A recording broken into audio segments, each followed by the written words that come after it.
Hi, everyone. My name is Dr. Nelson Bulmash. Some of you know me as a practicing clinician of nearly 29 years here in the metropolitan Atlanta, Georgia area.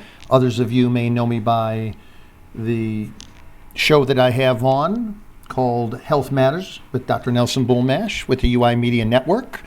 And some of you may not know me. If you don't know me, I'm a chiropractor, certified a traditional naturopath. I have 2 diplomates in nutrition, and I'm a clinical nutritionist.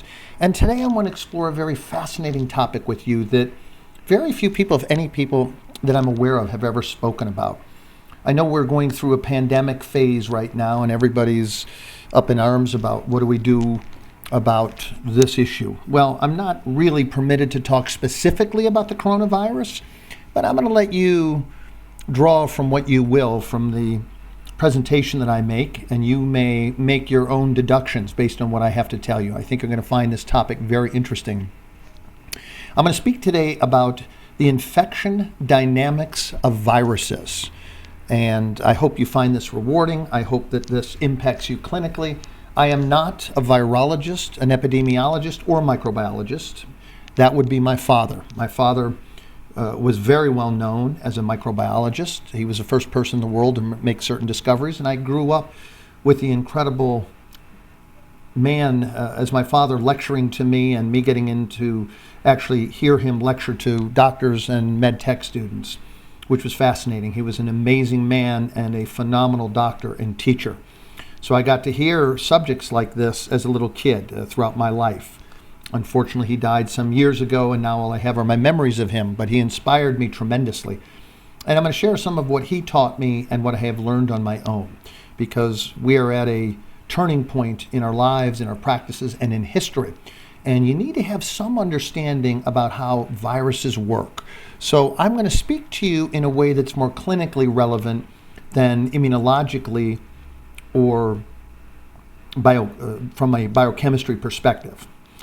All right, so here we begin. The first thing I want you to understand is you know about things like social distancing and hygiene. I'm not going to use your time for that. We're going to jump right into hydration and how and why that's so incredibly important. Most people in your practices you're going to find are chronically dehydrated because they don't drink enough water, they drink too much alcohol and or sodas, sweet teas, this kind of thing. What we need to do is we need to get back to drinking your call. Some doctors like distilled water, some doctors like filtered water. I'm a huge fan of high quality spring water. And why this is so important is for the 3 following reasons. One of which is that when you're well hydrated, the mucosa of your nasal pharynx and your respiratory passageways is thick, like a sponge that contains water in it. It's not contracted, it's not thin. If you're dehydrated, the mucous membranes become very thin, and as such, they're more readily penetrated by foreign organisms like viruses and bacteria. Secondly, when you're chronically dehydrated, you notice these people often this time of year when you have forced air, your patients aren't drinking enough, and what happens? They often get sinus infections. Why? Because they're too dry, and so the mucous membranes shrivel up, they get dry, and you get microfissures in the membranes that leads to easy penetration by viruses and bacteria. You don't ever want to make this easy for any foreign organisms, and this is why some of your patients every fall or every winter get colds, flus, and sinus infections. The third reason is that we have epithelial cells in the respiratory tract that are ciliated. And I know many of you probably have forgotten this, but they provide a very beneficial and very specific function. And that is that they help sweep debris like bacteria, like viruses, like excessive mucus out of the respiratory tract. And this is very, very important and sets up the entirety of my presentation. Because if the virus is never allowed to go beyond getting into the system, then it can't land. And when it can't land in a specific receptor site on a cell membrane, then it can't infuse that cell with its own DNA and hijack your DNA and the nucleus of your cell so that you begin making what? Other viruses. So this is very, very important. And one of the best ways then to stop a virus or any foreign organism from being able to penetrate your initial defenses is stay hydrated, so that you have nice thick mucous membranes. Your membranes don't have microfissures in them that allow for easy penetration, and that the ciliated function of the epithelial cells in the respiratory tract work beautifully and sweep debris out of the lungs into the mouth, where you can then swallow and have your hopefully adequate stomach acid destroy these organisms. Number 2 of the infection dynamics is called the adherence phase. And adherence means that the virus, once it's swept into your nasopharynx, whether it's actually makes its way down to your lungs, wherever the case may be, its goal, if it's a respiratory virus, is ultimately to end up on the alveolar membranes, the small sacs in the lungs that actually allow for oxygen to diffuse through the capillary beds and therefore into your bloodstream. Now, these membranes are very, very delicate and are the landing spot of choice for respiratory viruses. And this is a very, very important point, because what these viruses do is they use an agglutinin substance. And agglutinin is a glue-like compound, and it allows the virus to attach to the respiratory epithelial cells. Now, once again, I'm going to make this presentation much more clinically relevant than from a place of pure immunology or pure biochemistry. So I understand that most of the people who will be listening to this are going to be clinicians. So let's jump right into the defense tactics of the host or of the doctor who's protecting the host. There are specific plant mechanisms used to fight the adherence of viruses.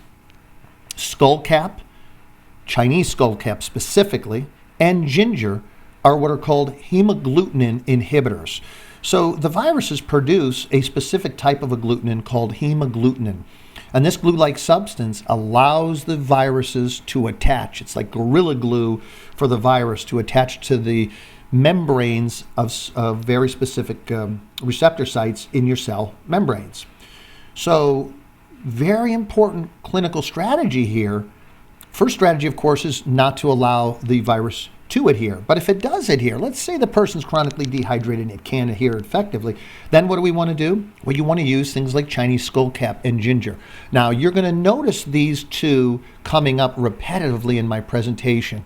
They're incredible for helping to block the adherence of viruses because they are, in effect, hemagglutinin inhibitors, which means they stop viral adherence to the cell membranes. Now, some of you are going to ask, well, Nelson, Chinese skullcap is pretty hard to get a hold of, and that's true. A lot of the American herbalists insist that the American species of skullcap are as effective. Now, I hate to say this, I'm not an herbalist. They may be right. I can't find any studies that indicate that the American works as effectively as the Chinese when it comes to the infection dynamics of blocking through hemagglutinin inhibitor production. It may be true, it may not be. I have not found any studies to prove one way or the other.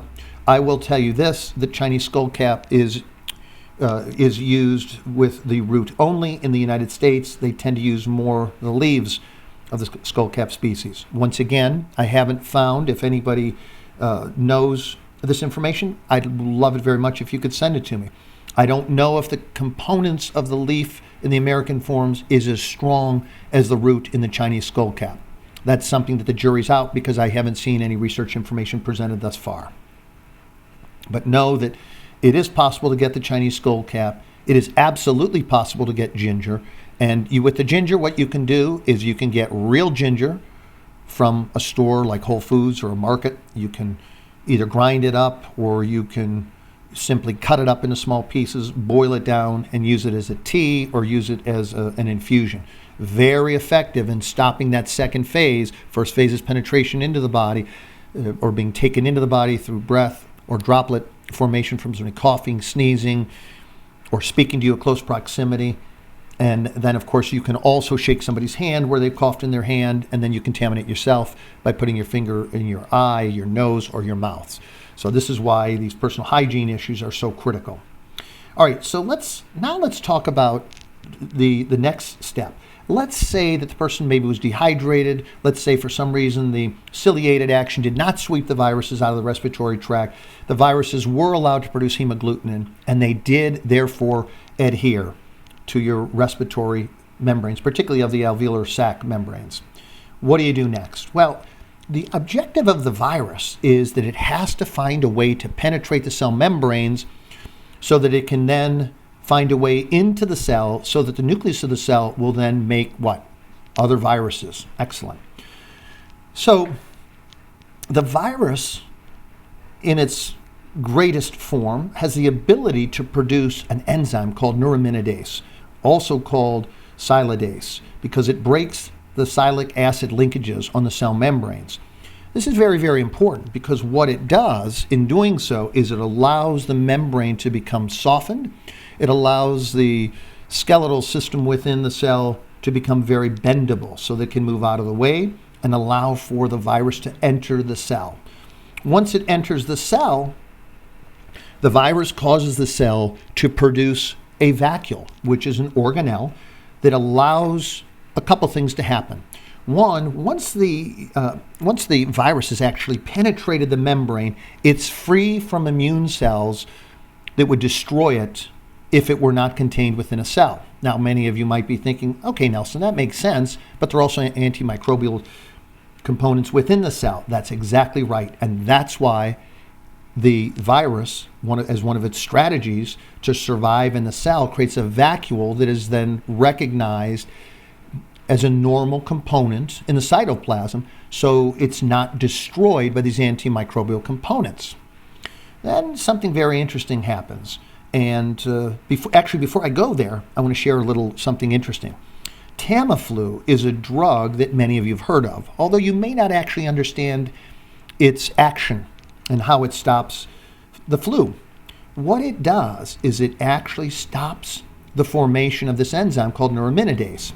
Now, once again, you heard me say this a moment ago, you'll hear me say it again. Chinese skullcap and ginger also help stop the virus from being able to penetrate the cell membrane. I want to give you a few others, though. Let's say you have trouble getting Chinese skullcap. You can also use elder, licorice, rhodiola, isatis, and quercetin. These are all very, very good neuraminidase inhibitors. And what you may want to do is you may want to get a combination of these to really help with different viruses, meaning some viruses may be easier to take out this way than others. So once again, Tamiflu is the drug that the medical community uses to block the production of neuraminidase that stops the cell membrane from being penetrated by the virus. The herbs, Chinese skullcap, elder, licorice, rhodiola, ginger, isatis, and quercetin. And there are others, but these are some of the ones that are more readily available to you. All right, now we're going to go on, and for some reason I'm having difficulty. Oh, my computer's not working, so I'll have to ad-lib the rest of this. Poo, I say poo. Okay, so the object then, if you miss here, the next step is that the virus is protected, as I mentioned, within the vacuole. But the virus has to be able to interact with components in the cytoplasm. So it forms what's called an M2 ion channel or M2 ion pore. This is the way the virus within the vacuole communicates with the cytoplasm because it has to do two things. It has to excrete debris and it has to take in nutrients. And these nutrients are very, very important because without it, it can't do what? It can't assemble new viruses. So there is an herb that is a Native American herb found right here in North America called Lomatium. And this is very, very, very effective, even more so than a drug I believe called amantadine, which is used to block, to disrupt this, both the development of the pore and the exchange of nutrients and waste out of this pore. Now, this is so powerful that if this is done alone, it is so effective, that is the Lomatium, that it can stop RNA replication so effectively that it stops the replication of the virus altogether. So even if you mess up and you don't hit the other steps, Lomatium is very, very, very effective. It's used in COPD, pneumonia, tuberculosis, bronchitis, chronic coughs, asthma, colds, and flus.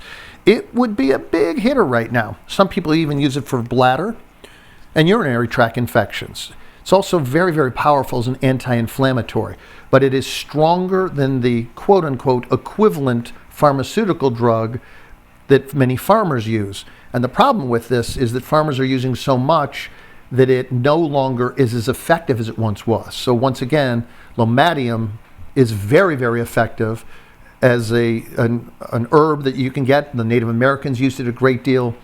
And it does many things, but the thing you want to know with regard to viruses is it stops viral replication flat out if you can get access to it in the body, particularly in a timely way. Now, what's interesting about this is there's certain other substances that I want to talk about too, and I'm sorry, my computer suddenly went down and so I can't have access to my outline, so I'm going to ad-lib this. Zinc is another very, very interesting supplement to take, because what do we know about zinc? Zinc is necessary as copper, specific amino acids, and selenium to make glutathione. In a moment, we're going to get to the next phase, which is if the virus does take over the cell and does cause the nucleus of the cell to start producing many viruses, what happens is they begin a process called budding or shedding. So we're going to come back to that in 1 second, because that brings up a big conversation that you've heard a lot about called the cytokine storm. And we'll hit that in a second.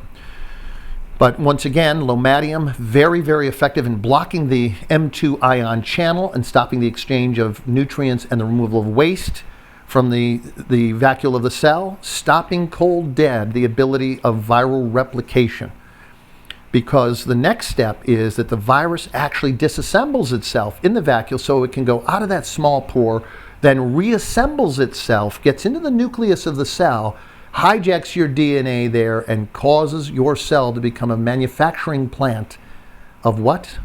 Of whatever that unique virus is. At that point, these viruses are produced, and they engage, as I mentioned a moment ago, in something called viral shedding or viral budding.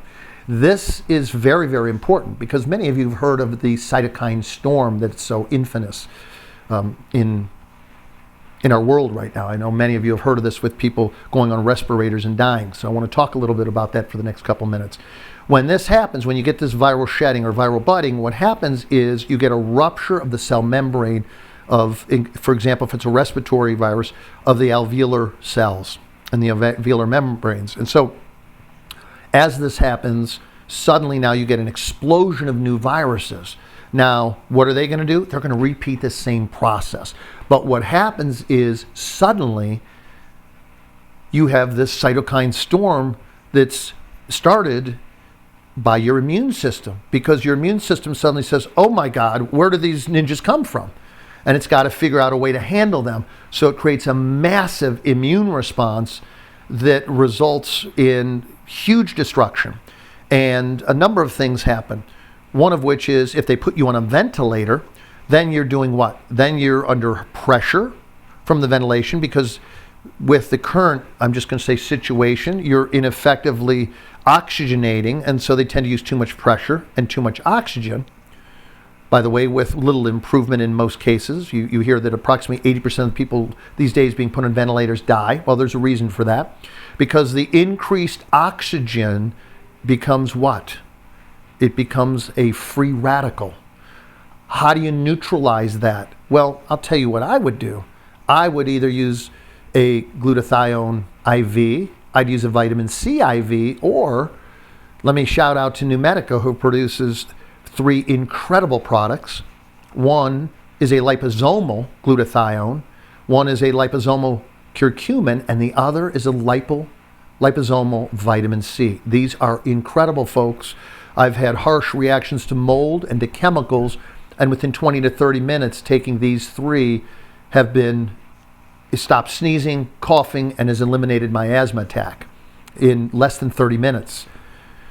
So I don't know that you need all three of them. They're all three very powerful. The problem is some work better than others depending on the individual and depending on what the problem is.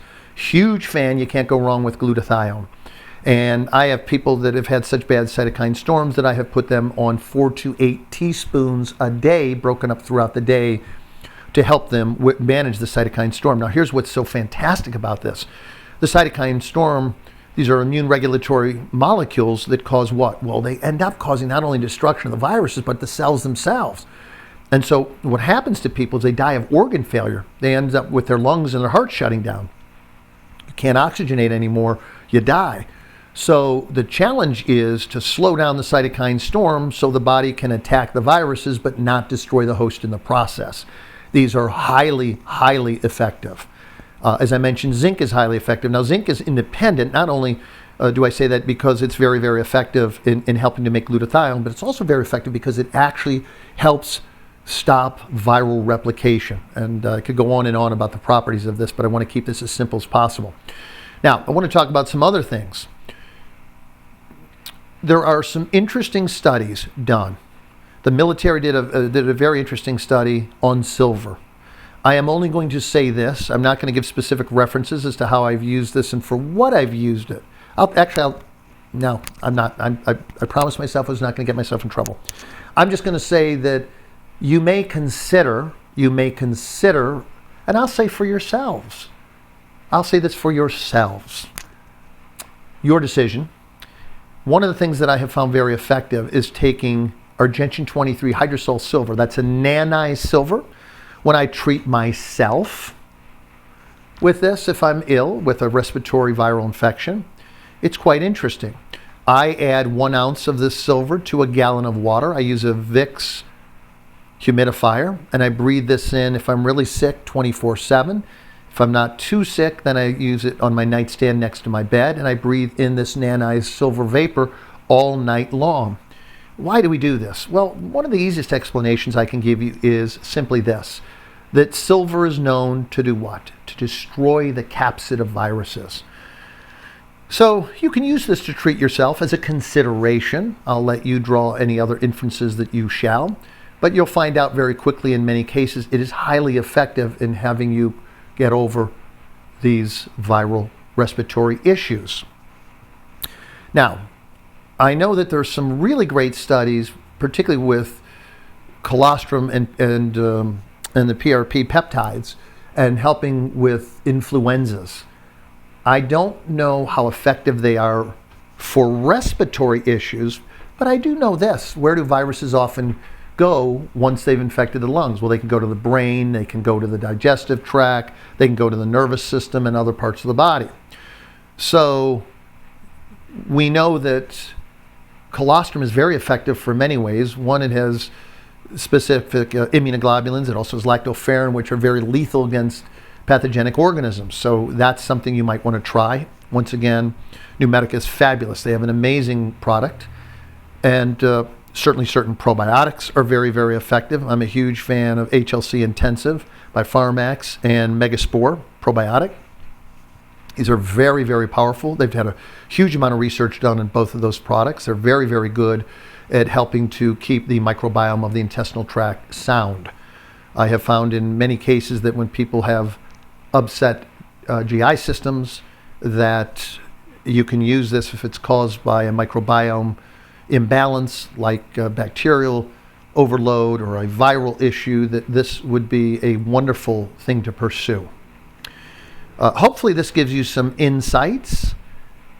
If you have any more questions, let the people over at Numedica know. I'm happy to go into more depth if you'd like that. Once again, I am Dr. Nelson Bulmash. I hope you found this presentation valuable, and I would be more than happy to return and just to speak about any other topics or on this topic in more depth. Take great care, be safe, and have a great day.